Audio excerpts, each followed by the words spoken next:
வணக்கம் நண்பர்களே. இன்னைக்கு எதற்காக இந்த பதிவு அப்படின்னு பார்த்தீங்கன்னா, கடந்த ஒரு சில நாட்களாக சமூக வலைதளங்களில் அதிகமாகவே பேசப்படக்கூடிய பகிரப்படக்கூடிய ஒரு விஷயமா இருக்கக்கூடிய இந்த சிஜேபி, காக்ரோச் ஜனதா பார்ட்டி என்று சொல்லப்படக்கூடிய இந்த கரப்பாம்பூச்சி ஜனதா கட்சி அப்படின்றத பற்றி தான் பார்க்க போகிறோம். இந்த சிஜேபி அப்படின்றது ஏன் திடீர்னு இந்த மாதிரி ஒரு விஷயம் இப்போ சமூக வலைதளங்கள் பெருசாக ஊதி பெருசாக்கப்பட்டுக்கிட்டு இருக்கு.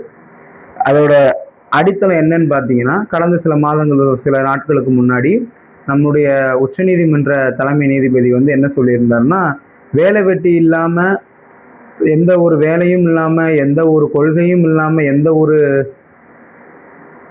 ஒரு முன்னேற்றமும் இல்லாத, ஒரு லட்சியம் இல்லாமல் சும்மா சமூக வலைதளங்களில் சுற்றிக்கிட்டு இருக்கக்கூடிய, பதிவு போட்டுக்கிட்டு ஆர்டிஐ ரிப்போர்ட் வாங்கிக்கிட்டு அவதூறுகளை பரப்பக்கூடிய இந்த மாதிரி வேலை வெட்டி இல்லாத இளைஞர்கள் கரப்பாம்பூச்சி போன்றவர்கள் அப்படின்னு சொல்லியிருந்தார். இதை திரிச்சு ஒட்டுமொத்த இளைஞர்களையுமே அவர் ஏதோ கரப்பாம்பூச்சின்னு சொல்லிட்டாருன்னு சொல்லிட்டு ஒட்டுமொத்த இளைஞர்களின் அடையாளமா அபிஜித்ன்ற ஒருத்தர் தான் இந்த கரப்பாம்பூச்சி ஜனதா கட்சின்ற ஒன்று ஆரம்பிச்சிருக்காரு. இவர் இப்போ எங்க இருக்காருன்னு பார்த்தீங்கன்னா, அமெரிக்காவில் இருக்காரு. பாஸ்டன் யூனிவர்சிட்டியில படிச்சுக்கிட்டு இருக்காரு. அமெரிக்காவில் இருக்கக்கூடிய ஒரு இளைஞன் எதற்காக இந்தியாவில் நடக்கக்கூடிய நிகழ்வுகளை வச்சு இந்த மாதிரியான ஒரு கட்சியையோ ஒரு அமைப்பையோ ஏன் ஏற்படுத்தணும்?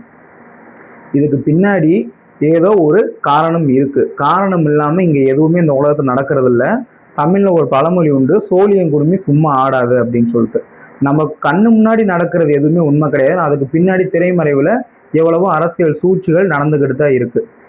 அமெரிக்காவில் இருந்துக்கிட்டு ஒரு இளைஞர் இந்தியாவில் இருக்கக்கூடிய ஒட்டுமொத்த இளைஞர்களின் சக்தியாக தன்னை காமிச்சுக்கிட்டு உருவாக்கிக்கிட்டு இருக்காரு. தன்னை முன்னிலைப்படுத்திக்கிறாரு. கடந்த சில நாட்களாகவே சமூக வலைதளங்கள் அவங்களுக்கு அதிகமான ஆதரவு இருக்கிற மாதிரி நிறைய போஸ்ட்டுகளும் ரீல்ஸ்களும் இன்ஸ்டாகிராமில் வந்துக்கிட்டே இருக்கு. இன்றைய நவீன காலத்தை பொறுத்தளவுக்கு என்ன அப்படின்னா, இந்த உலகம் கைக்குள்ள அடங்கிருச்சு. முன்னாடி மாதிரி டிவி நியூஸ் பேப்பரை பார்த்து உலக விஷயங்களை தெரிஞ்சுக்கிட்ட காலம் இது இல்லை. இன்னைக்கு யாருமே வீட்டை விட்டு வெளியே போகிறதே கிடையாது. ஒர்க் ஃப்ரம் ஹோம்ன்ற ஒன்று புதுசாக அது பழகி அது ஒரு அன்றாட பழக்கமாகவே மாறிடுச்சு. ஒரு சிலர் மட்டும்தான், அதாவது 160% தான் வீட்டை விட்டு தாண்டி ஆஃபீஸ் போய் வேலைக்கு போகிறாங்க. மேக்ஸிமம் இந்த சாஃப்ட்வேர் ரிலேட்டட் எல்லாமே வீட்டில் இருந்து தான் வேலை பார்க்குறாங்க. அப்போ ஒட்டுமொத்த உலகமே இந்த கைக்குள்ளே இருக்கக்கூடிய ஒரு செல்ஃபோனில் அடங்கிருச்சு. அதில் இருக்கக்கூடிய அதிகமான இன்னைக்கு சமூக வலைதளமாக இருக்கக்கூடிய இன்ஸ்டாகிராம், ஃபேஸ்புக்லேயே உலகத்தில் நடக்கக்கூடிய எல்லா விஷயமும் தெரிஞ்சுக்கிறோம். நம்ம இது வரைக்கும் கண்ணால் பார்த்திராத நாடுகள், காதால் கேட்காத பேர்களில் இருக்கக்கூடிய நாடுகளில் நடக்கிற விஷயங்கள் கூட சமூக வலைதளங்களில் நம்ம கேட்டு தெரிஞ்சுக்கிறோம். அதில் ஒன்று தான் இந்த மாதிரி சமூக வலைதளங்களை ஒரு பூஸ்டப் பண்ணுறாங்க. ஒன்றுமே இல்லாத ஒரு பிம்பத்தை கட்டமைக்கிறாங்க. இது முற்றிலும் முழுக்க நம்ம இந்திய நாட்டுக்கு எதிராக நடக்கக்கூடிய ஒரு சதின்னு தான் என்னை பொறுத்தளவுக்கு நான் சொல்கிறேன். இதை நான் பார்க்கும்போது தெரிஞ்சுக்கிட்டு இதுக்கு பின்னாடி ஏதோ ஒரு சதி இருக்குது. அமெரிக்கா பொறுத்த வரைக்கும் இந்த இடத்துல நம்ம அமெரிக்க ஏகாதிபத்தியத்தை பற்றி கண்டிப்பாக தெரிஞ்சுக்கணும். அமெரிக்கா எப்படிப்பட்ட ஒரு நாடு அப்படின்னா, தான் மட்டும்தான் உலகத்தை ஆளக்கூடிய சுப்ரீமாக இருக்கணும். தனக்கு எதிராக ஏதாவது ஒரு நாடு வந்தாலோ, தனக்கு போட்டியாக வந்தாலும் சரி, தன்னுடைய கட்டளைகளை ஏற்று நடக்காவிட்டாலும் சரி, அந்த நாடுகளில் அமெரிக்கா என்ன பண்ணுன்னா, தன்னோட ஆட்கள் மூலமாக ஏதாவது பிரச்சனைகளை ஏற்படுத்தி அந்த நாட்டை தன்னுடைய கைப்பாவை அரசாங்கத்தை அந்த இடத்துல கொண்டு வரும். இதுக்கு பேர் பொம்மை ஆட்சி அப்படின்ற பேர். அந்த காலங்களில் ஆங்கிலேயர்கள் இந்த பொம்மை ஆட்சி முறையை பயன்படுத்தி தான் இந்தியாவையும் சீனாவையும் பல ஆண்டுகள் ஆண்டிருக்காங்க. நம்முடைய சமூக அறிவியல் பாடத்தில் நீங்கள் பார்த்தீங்கன்னாலே உங்களுக்கு தெரிஞ்சிருக்கும். ஏகாதிபத்திய அரசுகள் எப்பயுமே ஒரு பொம்மை ஆட்சியை கொண்டு வரும். இதுக்கு எதெல்லாம் எடுத்துக்காட்டுன்னு பார்த்தீங்கன்னா, இது முதல்ல ஆரம்பிச்ச இடம் அப்படின்னா, சமீபத்தில் கொஞ்ச நாட்கள் நம்ம பார்த்தீங்கன்னா இலங்கையில தான் இளைஞர்கள் அரசாங்கத்திற்கு எதிரான போராட்டத்தை அறிவிச்சாங்க. அது பெரிய ஒரு போராட்டமாக மாறி அந்த நாட்டை ஆட்சி கவிழ்ந்து பிரதமர், குடியரசுத் தலைவர்லாம் உயிருக்கு பயந்துக்கிட்டு நாட்டை விட்டு ஓடி, அதுக்கு பின்னாடி கடந்த தேர்தலில் 3% ஓட்டு வாங்கின கட்சி இன்னைக்கு அந்த நாட்டை ஆட்சியவே பிடிச்சிருச்சு. அதுக்கடுத்து அந்த இது நடைமுறைப்படுத்தப்பட்டது வங்காளதேசத்தில். ஷேக் ஹசீனா நம்ம எல்லாருக்குமே தெரியும். வங்காளதேசத்துடைய ஒரு முன்னாள் பெண் பிரதமர் அதிபர் ஷேக் ஹசீனா. அவங்க இந்த ஜென்சி கலவரத்தால் போராட்டம் பண்ணப்பட்டு அவங்க நாட்டை விட்டு விரட்டப்பட்டாங்க. இன்னைக்கு அவங்க நம்ம நாட்டில் தான் தஞ்சம் புகுந்திருக்காங்க. அவங்க எங்கே இருக்காங்கன்றதே யாருக்கும் தெரியாத அளவுக்கு இந்திய அரசு அவங்கள அவ்வளவு பாதுகாப்பாக காப்பாற்றிட்டு வர்றாங்க. அதுக்கடுத்து இலங்கை முடிஞ்சு வங்காளதேசம் முடிஞ்சு அடுத்து நேபாளம் என்பது வங்காளதேச இலங்கையை கம்பேர் பண்ணும்போது ரொம்ப சின்ன நாடு. வங்காளதேச அளவுக்கு பெரிய நடந்து அங்கே ஒட்டுமொத்த ஜனாதிபதியாகவே இன்னைக்கு ஒரு சாதாரண ஒரு மியூசிக் டைரக்டர், ஒரு பாப் சிங் பாடக்கூடிய ஒருத்தர் இன்னைக்கு வந்து நேபாளத்தோட பிரதமராகவே ஆயிட்டார். அது மாதிரி தான் ஈரான்லேயும் இவங்க முன்னெடுத்தாங்க. ஈரானில் நம்ம தெரிஞ்சிருக்கோம், அல் கமேனி அப்படின்னக்கூடிய அந்த ஈரானோட சுப்ரீம் லீடர், உச்சபட்ச தலைவர் இஸ்ரேல் மற்றும் அமெரிக்காவுடைய போரில் வந்து கொல்லப்பட்டார். அவர் கொல்லப்படுவதற்கு முன்னாடியே அந்த ஊர்லேயே ஈரானில் அங்கே வாழக்கூடிய மக்களுக்கு வந்து இவங்க நாங்கள் சுதந்திரம் வேணும் அப்படின்னு சொல்லிட்டு பின்னாடி இருந்து இந்த அமெரிக்கா இயக்கி அந்த நாட்டுக்குள்ளே உள்நாட்டு கலவரங்களை ஏற்படுத்திக்கிட்டு இருந்தது. கொஞ்ச நாளைக்கு முன்னாடி வெனிசுலாவோட அதிபரை வந்து போதைப் பொருள் கடத்தினாரு அப்படின்னு சொல்லிட்டு, யாராவது ஒரு நாட்டோட அதிபர் போதைப் பொருள் கடத்துவாரா, அப்படி கடத்தினாருன்னு சொல்லிட்டு அந்த வழக்குல வெனிசுலாவோட அதிபரவே கைப்பற்றி வச்சு சிறைபிடிச்சு வச்சிருக்காங்க. இப்போ வெனிசுலா அமெரிக்காவோட கண்ட்ரோல்ல இருக்கு. இப்போ நான் சொன்ன இந்த பின்வரக்கூடிய நாடுகளான இலங்கை, வங்காளதேசம், அப்புறம் நேபாளம், ஈரான், வெனிசுலா, இன்னும் எத்தனையோ நாடுகள் இருக்காங்க, லெபனான், சிரியா, ஏமன், ஓமன், இந்த மாதிரி எல்லா நாடுகளையும் உள்நாட்டு போர் நடக்குது. ஜென்சி என்று சொல்லப்படக்கூடிய இளைஞர்கள் வந்து ஆளுங்கட்சிக்கு எதிராகவும் இந்த நாட்டோட அரசாங்கத்துக்கு எதிராகவும் மத்திய அரசாங்கத்துக்கு எதிராக கொஞ்சம் கொஞ்சமாக இந்த மாதிரி போராட்டம் பண்ணிக்கிட்டு அந்த ஆட்சியவே கவிழ்த்துருவாங்க. இந்த எல்லா நாடுகளும் பார்த்தீங்கன்னாவே அமெரிக்காவோட ஏகாதிபதியத்தை எதிர்த்துக்கிட்டு இருந்த நாடுகள். இலங்கையிலிருந்து ஆரம்பிக்கலாம். இலங்கை ஆண்டுகிட்டு இருந்த அன்னைக்கு இலங்கை ஆட்சி பண்ணிட்டு இருந்த கோத்தபய ராஜபக்சவும் சரி, மஹிந்த ராஜபக்சவும் சரி, சீனாவுக்கு தான் அதிக முன்னுரிமை கொடுத்துட்டு இருந்தாங்க. சீனா ஹம்மந்தோட்டா துறைமுகத்தை வந்து சீனாவுக்கே முழுமையாக கொடுத்துட்டாங்க. சீனாவோட ஆதிக்கம் வந்து இலங்கையில் அதிகமாகவே இருந்தது. சீனா ஆதிக்கம் இலங்கையில் அதிகமாக இருந்தால் இலங்கையோட கடற்புறம் பகுதிகள், சர்வதேச கடல் எல்லை வந்து இந்திய பெருங்கடல்ல அதிகம்.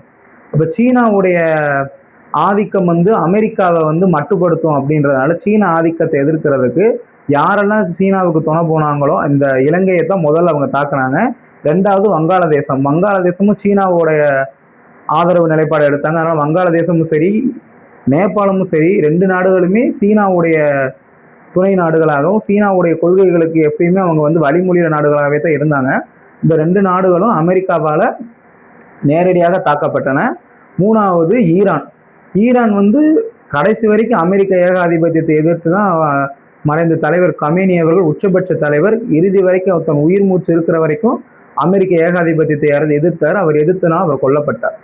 அதே மாதிரி தான் வெனிசுலாவில் இருக்கக்கூடிய இயற்கை வளங்கள் மற்ற அரபு நாடுகள் இருக்கக்கூடிய வளங்களை விட அதிகமாகவே இருக்கு. அந்த நாடுகளில் அவங்க அந்த வளங்களை பூரா சீனாவோட நாணயத்தின் மூலமாக வர்த்தகம் பண்ணணும்னு ஆசைப்பட்டாங்க. அவங்க உலகமே டாலரில் இயங்கினாலும் அவங்க சீனாவோட அந்த சீன நாணயம் இருக்கும் இல்லையா, அந்த நாணயத்தின் மூலமாக தான் வர்த்தகத்தை தொடரும்னு ஆசைப்பட்டாரு.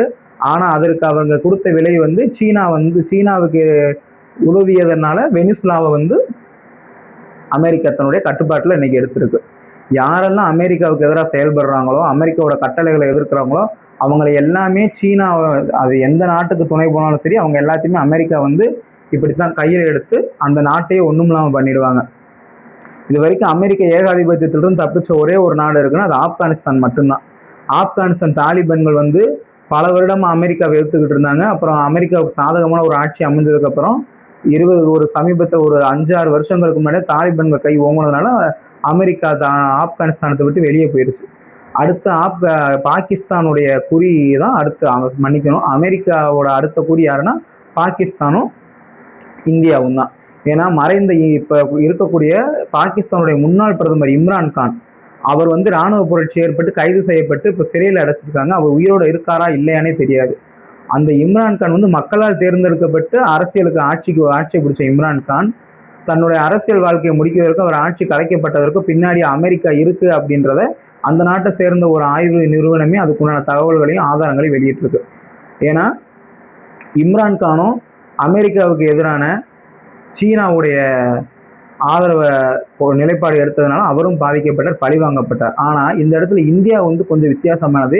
இந்தியா வந்து சீனாவோட ஆதரவு நிலைப்பாட்டை எடுக்கிறதுக்கு பதிலாக இந்தியா தன்னை முன்னேற்றிக்கிறதுக்கு உண்டான எல்லா நடவடிக்கைகளும் எடுக்க ஆரம்பிச்சது. கச்சா எண்ணெய் வீக்கத்திலும் சரி, அமெரிக்காவுடைய எந்த தடைகளுக்கும் பொருளாதார தடைக்கும் இந்தியா வந்து எப்பயுமே சம்மதிக்கலை. ரஷ்யாவுக்கு எதிரான பொருளாதார தடையை எதிர்த்து இந்தியா வந்து அவங்ககிட்ட கச்சா எண்ணெய் வாங்கிக்கிட்டு தான் இருந்தது. ஈராக் பிரச்சனையப்பையும் ஈரான் கூடயும் ரஷ்யா கூடயும் சரி, ஈரான் கூடயும் சரி அமெரிக்கா எப்பயுமே அமெரிக்காவுடைய தடைகளை தாண்டி இந்தியா ஒரு நல்ல ஒரு சகோதரத்துவமான ஒரு இறையாண்மை உள்ள நாடுகளுடன் ஒரு நட்பு, ஒரு அரசியல் ரீதியான நட்பை கொண்டு அவங்க மூலமா நம்ம நாட்டுக்கு தேவையான அனைத்து வளங்களையும் வாங்கிக்கிட்டு தான் இருந்தது. தொடர்ந்து அமெரிக்காவுக்கு எதிராக இந்திய நடவடிக்கைகளும் பிரிக்ஸ்ன்ற ஒரு மாநாட்டை கூட்டி உலக நாடுகளை ஒருங்கிணைத்து இந்திய அதாவது அமெரிக்க டாலருக்கு எதிராக புதிதாக ஒரு கரன்சியை கொண்டு வர முயற்சிச்சது இந்தியா. இது போன்ற இந்தியாவுடைய வளர்ச்சியை வந்து அமெரிக்காவுக்கு வந்து பொறுக்கலை. ஏற்கனவே வங்காளதேசத்துக்கு போயிருந்த நம்மளுடைய பிரதமரை வந்து கொல்றதுக்கு உண்டான முயற்சிகள் சிஏஏவால் நடக்கப்பட்டன. அது முறியடிக்கப்பட்டு அவர் மோடி காப்பாற்றப்பட்டார். மோடி வந்து புட்டினுடைய இராணுவ வண்டியில் ஏறி 1 மணி நேரம் அங்கே ஆலோசனை நடந்தது. இது சம்பந்தமாக தன்று அன்றைக்கே தொலைக்காட்சிகளையும் ஊடகங்களையும் செய்திகள் பரவின. இப்போ நான் ஏன் சம்மந்தமே இல்லாமல் சிஜேபிக்கும் அமெரிக்காவுக்கு வந்து சொல்கிறேன், ஏன் மொட்டை தலைக்கும் முழங்காலுக்கும் முடிச்சு போகிறேன்னு பார்த்தீங்கன்னா, ஒரு நாட்டில் எந்த தவறு நடந்தாலும் எந்த அயோக்கியத்தனம் நடந்தாலும் அதுக்கு பின்னணியில் அமெரிக்கா தான் இருக்கும்னு சொல்லிட்டு நான் சொல்லலை. முன்னாள் நம்முடைய தமிழ்நாட்டில் வாழ்ந்த ஒரு பெரிய மகான் நம்மாழ்வார் அவர்கள், ஐயா இயற்கை விவசாயத்தை முன்னெடுத்த ஐயா நம்மாழ்வார் அவர்கள் சொல்லியிருக்காரு, உலகம் நடக்கக்கூடிய எல்லா அயோக்கியத்தனத்துக்கு பின்னாடி அமெரிக்கான்ற ஒரு நாடு கண்டிப்பாக இருக்கும். அதுக்கு காரணம் அற்ப அதிகார ஆசை தான். தன்னோட அதிகார ஆசையை தந்து அந்த இதை விட்டு கொடுத்துடக்கூடாதுன்றதுக்காக அமெரிக்க ஏகாதிபத்தியம் எப்பயுமே இதுக்குண்டான வேலைகள்லாம் பார்த்துக்கிட்டே தான் இருக்கும். இந்த சிஜேபியை உருவாக்கியிருக்கக்கூடிய இந்த அபிஜித் பார்த்தீங்கன்னா இதுக்கு முன்னாடியே சிஏஏ அப்படின்ற ஒரு சட்டத்தை நம்ம இந்தியாவுக்குள்ள கொண்டு வந்தப்போ அதை எதிர்த்து போராட்டம் பண்ணியிருக்காரு. ப்ளஸ் இவர் யார் அப்படின்னா, இதற்கு முன்னாடி டெல்லியோட முதலமைச்சராக இருந்த அரவிந்த் கெஜ்ரிவால் அவருடைய தேர்தல் பணிகளை வகுத்து கொடுத்த ஒரு வியூக வகுப்பாளராகவும் இவர் இருந்திருக்காரு.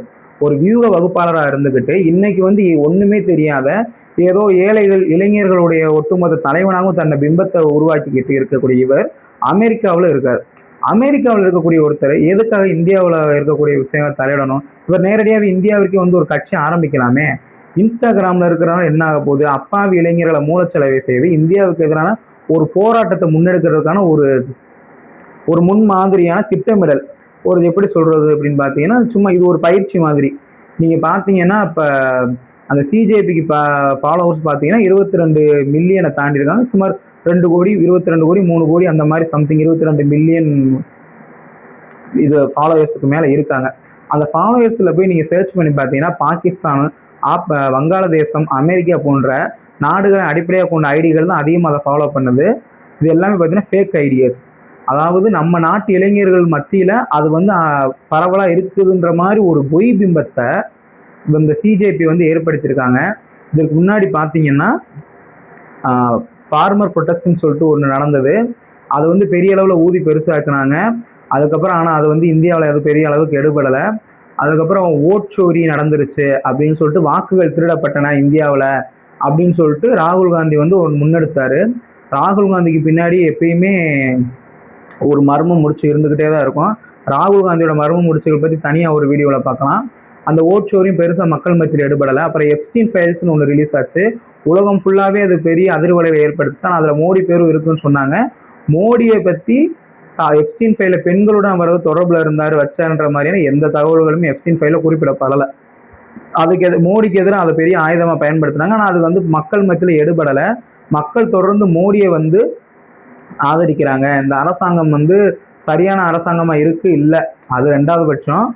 மக்களால் தேர்ந்தெடுக்கப்பட்ட ஒரு அரசாங்கமாக இருக்கும்போது மக்களோட ஆதரவு அந்த அரசாங்கத்துக்கு அதிகமாக இருக்குன்ற போது இது வந்து எடுபடலைன்றதுனால இப்போ ஒன்றுமே இல்லாமல் ஒரு விஷயத்த, அதாவது சட்டத்தை நிலைநாட்டக்கூடிய ஒரு உச்சநீதிமன்ற நீதிபதி சொன்ன ஒரு விஷயத்த ஒட்டுமொத்த இந்தியாவோட இளைஞர்களுக்கு எதிராகவே திசை திருப்பி கொண்டு வந்து நம்மளையே நம்ம கண்ணியை வச்சு நம்ம கண்ணை குத்துற மாதிரி நம்மளை வச்சு நம்ம நாட்டை எதிர்க்கிறதுக்கு உண்டான அந்நிய நாட்டோட செயல் திட்டம் தான் இந்த சிஜேபி அப்படின்னு சொல்லக்கூடிய ஒன்று. கரப்பாம்பூச்சி எப்பயுமே இந்த நம்ம வீட்டுக்கு சரிப்பட்டு வராது. கரப்பாம்பூச்சி தலையை வெட்டணும், அது சில நாட்கள் உயிரோட வாழும் அப்படின்வாங்க. தேவையில்லாத ஒரு விஷயத்தை ஐக்கானா கொண்டுட்டு வந்து இவங்க நம்ம நாட்டில் ஏதோ ஒரு பெரிய பிரச்சனை பண்ணுறதுக்கு திட்டமிட்டிருக்காங்க. ஒரு ஒண்ணுமில்லாத விஷயத்தை பெருசாகி அது ஒரு பெரிய போராட்டமாகி ஜென்சி கலவரத்தை உண்டு பண்ணி சோகால்டு சென்சி கலவரத்தை உருவாக்கி நம்ம நாட்டுக்கு எதிராகவே நம்ம இறையாண்மைக்கு எதிராகவே இந்த இளைஞர்களை கூர்பாய்ச்சுறாங்க. அதாவது எப்படி சொல்றதுன்னா, ஒரு பழமொழி தமிழில் கூட ஒரு பழமொழி இருக்கு, தீட்டின மரத்திலேயே கூர்பாய்ச்சுறது அப்படின்னு சொல்லுவாங்க. எந்த நாடு நம்மளை உருவாக்கச்சோ, எந்த அரசாங்கம் நம்மளுடைய வாழ்க்கையோட முன்னேற்றத்துக்கு துணை நிற்குதோ அந்த அரசாங்கத்தையே நம்மளே எதிர்க்கிற மாதிரி ஒரு சூழ்நிலையை உருவாக்கிக்கிட்டு இருக்காங்க. நிச்சயமாக இளைஞர்களுடைய மூளைச்சலவைக்குள்ள ஆட்பட்டு தேவையில்லாத முடிவுகள் எடுக்கக்கூடாது. நிறைய பேர் ஹைப் கொடுக்குறாங்க, சிஜேபி அப்படின்னு சொல்லிட்டு. ஒட்டுமொத்த இளைஞர்களுடைய ஐடென்டிட்டியா அவங்க கிடையாது. இளைஞர்கள் நாம யாரு, நம்மளுக்கு என்ன தெரியுன்ற தெரிஞ்சுக்கணும். சும்மா இன்ஸ்டாகிராமில் வர்றதும் ஃபேஸ்புக்கில் வர்றதெல்லாம் உண்மையா அப்படின்னு ஆராயணும். இப்போ நான் என்னன்னு பார்த்தீங்கன்னா, இந்த டிவிகே அப்படின்னக்கூடிய நானும் ஒரு டிவிகேவோட தொண்டர் தான். இந்த ஆட்சியில் விஜய் அண்ணாவுடைய ஆட்சி வரணும் அப்படின்னு வேண்டிக்கிட்டு அண்ணனுக்காக வாக்கு செலுத்தின மக்களில் நானும் ஒருத்தன். நம்ம ஆட்சி நல்லபடியாக இந்த தமிழ்நாட்டில் வந்துருச்சு. விரைவில் இந்தியா ஃபுல்லாகவே அண்ணனுடைய புகழ் பரவி ஒரு நாள் அண்ணன் நிச்சயமாக மைய ஆட்சியை குறிப்பார். இருந்தாலும் இளைஞர்கள் டிவிகேக்காரங்க நிறைய இந்த சிஜேபிக்கு சப்போர்ட் பண்ணிக்கிட்டு இது பண்ணுற மாதிரியான விஷயங்கள் நம்ம பண்ணக்கூடாது. ஏன்னா இதுக்கு பின்னாடி ஏதோ ஒரு விஷயம் இருக்குது. இந்த அபிஜித் என்றவர் யார் என்பதை நம்மளுடைய என்ஐஏவும் சரி, நம்ம நாட்டோட ரகசிய உளவு அமைப்பான ராவும் சரி அவரை கைது செய்து விசாரிக்கணும். அவரை பற்றின தகவல்கள் என்ன, அவர் யாருன்ற முகமூடிய மக்களுக்கு வெளிப்படுத்தணும். சிஜேபின்ற முகமூடிக்கு பின்னாடி இருக்கக்கூடிய அந்த அந்நிய சக்தி யாரு, இந்தியாவுடைய இறையாண்மையை துண்டாட துடித்து கொண்டிருக்கின்ற அந்த அந்நிய நாட்டு கைக்கூலிகள் மக்கள் மத்தியில பட்டவர்த்தமாக வெளிப்படுத்தப்படணும். நம்மளுடைய மத்திய அமைச்சரும் சரி, நம்மளோட நாட்டு ஆளுடைய பிரதமர் திரு நரேந்திர மோடி அவர்களுக்கு கூடிய நற்பெயரும் சரி, இந்தியாவுக்கு இருக்கக்கூடிய நற்பெயரை கெடுத்து களங்கப்படுத்தி இந்த சிறு பிள்ளைகள் மூலமாக ஆட்சியை பிடிச்சி ஆட்சி அதிகாரத்தை மாற்றி இந்தியாவையும் நான் முன்னாடி இந்த நாடுகளான இந்த இலங்கை, வங்காளதேசம், நேபாளம், ஈரான், வெனிசுலா போன்ற நாடுகள் போல இந்தியாவும் அமெரிக்காவுடைய கைக்கூலியா, அமெரிக்க ஏகாதிபத்தியத்துக்கு அடிமையா, வெள்ளைக்காரர்களுக்கு வெண்சாமரம் வீசக்கூடிய ஒரு நாடாக நம்ம நாடு மாறணுமா, இல்லை இந்தியா சுமார் 2000 வருஷங்களுக்கு முன்னாடி அசோகர் காலத்திலையும், சோழர்கள் காலத்திலையும், பாண்டியர்கள் காலத்திலையும், கனிஷ்கர் காலத்திலையும், சந்திரகுப்த மௌரியர் காலத்திலும் இந்த இந்தியா அந்த உலக நாடுகளுக்கு மத்தியில எப்படி பட்டொலி வீசி பறந்தது, அந்த மாதிரி ஒரு நாடா இந்தியா மாறணுமா, இல்லை அமெரிக்க கைக்கூலியர்கிட்ட சிக்கி நம்ம நாடு சின்னாமணம் ஆகணுமான்றது இளைஞர் கையில தான் இருக்கு. தயவு செய்து இந்திய இளைஞர்களும் சரி, தமிழக இளைஞர்களும் சரி, சிஜேபி என்று சொல்லப்படக்கூடிய அந்த ஒட்டுண்ணிக்கு, அந்த இரத்த காட்டேரிகளுக்கு இளைஞரோட ரத்தத்தை உறிஞ்சு கொடுத்து இளைஞர்கள் தவறான வழியில் கொண்டு சென்று நம்மை சீரழிக்க முயற்சிக்கும் இந்த சீரழிவு கலாச்சாரத்திற்கு ஒரு முற்றுப்புள்ளி வைப்போம். சிஜேபியை தடை செய்ய வேணும். இந்த வீடியோ மூலமா நான் நம்மளுடைய மத்திய அரசாங்கத்திற்கும் என்ஐஏவிற்கும் ராவுக்கும் நான் நேரடியாக வைக்கக்கூடிய ஒரு வேண்டுகோள், சிஜேபியை தடை செய்து சிஜேபிக்கு உதவியாக இருக்கக்கூடிய நபர்கள் அனைவரும் விசாரணை வளையத்திற்கு கொண்டு வரப்படணும். அவர்களுக்கு பின்னாடி ஏதோ ஒரு அந்நிய சக்தி இருக்கு. அந்நிய நாடுகளோட உதவியால தான் அவங்க அதை பண்ணிக்கிட்டு இருக்காங்க. இது இந்தியாவும் இன்னொரு வங்காளதேசம் ஒரு இலங்கையா மாறிடக்கூடாதுன்றதுல ஒரு இந்திய பிரஜையா, ஒரு இந்தியனா, ஒரு தமிழனா, என்னுடைய நாடு என்னால் தேர்ந்தெடுக்கப்பட்ட ஒரு நபரால தான் ஆளணுமே தவிர மூளைச்சலவை செயல்பட்ட முட்டாள்களின் தலைவனால ஆளப்படக்கூடாதுன்னு கேட்டுக்கிறேன். தயவு செய்து சிஜேபியை ரிமூவ் பண்ணணும். Please support to remove CJP, support to our government, our election government, support to India. Vande Mataram, Jai Hind. Thank you.